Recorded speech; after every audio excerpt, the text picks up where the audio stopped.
Price the Lord, hallelujah. പ്രിയ സഹോദരങ്ങൾ, ഇന്ന് നിങ്ങളോട് ആദ്യമേ തന്നെ ഒരു പ്രയർ റിക്വസ്റ്റ് ഉള്ളത്. അച്ഛൻ്റെ ഇടവകയിലെ FCC കോൺഗ്രിഗേഷനിൽ പെട്ട അച്ഛൻ്റെ സ്വന്തം ഇടവകയിൽ, ഈ ആങ്ങണ്ടൂർ ഇടവകയിലെ സിസ്റ്റർ ജൂലി റോസ്, 56 വയസ്സാണ്.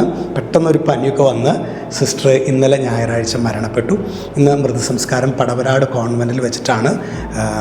3 മണിയോടെയാണ് വൈകിട്ട്.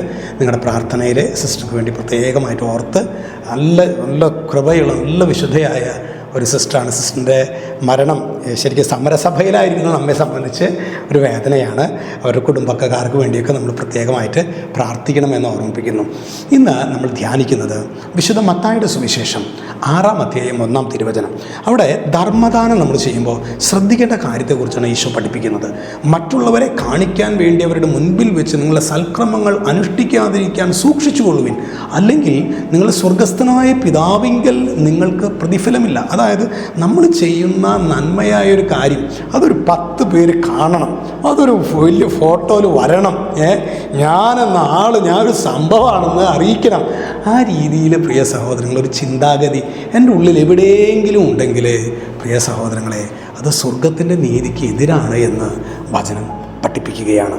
അതുകൊണ്ട് നമുക്ക് നമ്മുടെ ഉള്ളിൽ അങ്ങനെ മറ്റുള്ളവരെ കാണിക്കാനുള്ളൊരു പ്രകടനപരത നമ്മുടെ ഉള്ളിലുണ്ടെങ്കിൽ നമ്മൾ കർത്താവിൻ്റെ സന്നിധിയിൽ മാപ്പ് ചോദിക്കണം. നമുക്ക് ആരും അറിയാതെ ഈശോയ്ക്കായിട്ട് നന്മ ചെയ്യാനായിട്ടുള്ള ഒരു കൃപയ്ക്ക് വേണ്ടി നമുക്ക് പ്രാർത്ഥിക്കാം. നമ്മുടെ ഈ സിസ്റ്റർ ജൂലി റോസിനെ കുറിച്ചൊക്കെ പറയുമ്പോൾ ഈ ഒരു നന്മ സിസ്റ്റർ ചെയ്യുന്ന, ഞാൻ പലരോടും ചോദിച്ചപ്പോൾ സിസ്റ്റേഴ്സൊക്കെ പറഞ്ഞതെന്നാണെന്ന് അറിയാമോ, ഈ സിസ്റ്റർ ചെയ്യുന്ന നന്മ ഒരാൾക്കും അറിയില്ല. സിസ്റ്റർ ഒരുപാട് പേരെ അവർക്ക് വേണ്ടി പ്രാർത്ഥനയിലും തന്നാൽ കഴിയുന്ന വിവിധങ്ങളായ അധ്യാപികയായിരുന്നു. ഒരുപാട് രീതിയിൽ സിസ്റ്ററാൽ കഴിയുന്ന രീതിയിലൊക്കെ പല വ്യക്തികളെയും സിസ്റ്റർ പല രീതിയിൽ സഹായിച്ചിട്ടുണ്ട്. പക്ഷെ ആരോടും സിസ്റ്റർ ഒന്നും പറയില്ല. മരണപ്പെട്ടപ്പോഴൊക്കെയാണ് ഓരോന്നോരോന്നായിട്ട് അതൊക്കെ പിന്നീട് പറയുന്നത്. അപ്പോൾ അതുപോലെ സിസ്റ്ററിൻ്റെ പോലെ തന്നെ മറ്റുള്ളവരെ കാണിക്കാനല്ല, എനിക്ക് ഈശോ കണ്ടാൽ മതി. സിസ്റ്റർ ജൂലി റോസിൻ്റെ ഒരു ഉള്ളിലത്തെ ഒരു ബോധ്യതായിരുന്നു, ഞാൻ ചെയ്യുന്ന കാര്യങ്ങൾ ഈശോ കണ്ടാൽ മതി. അത്തരത്തിലുള്ള ഒരു ഉന്നതമായ യേശുവിൻ്റെ ചിന്താഗതിയിലേക്ക് ഉയരാനായിട്ട് സ്വർഗം നമ്മെ പ്രാപ്തരാക്കട്ടെ. രക്ഷിതാവായ യേശു ക്രിസ്തുവിൻ്റെ നാമത്തിൽ ആശീർവദിക്കുന്നു, ഇപ്പോഴും എപ്പോഴും എന്നേക്കും. ആമേൻ.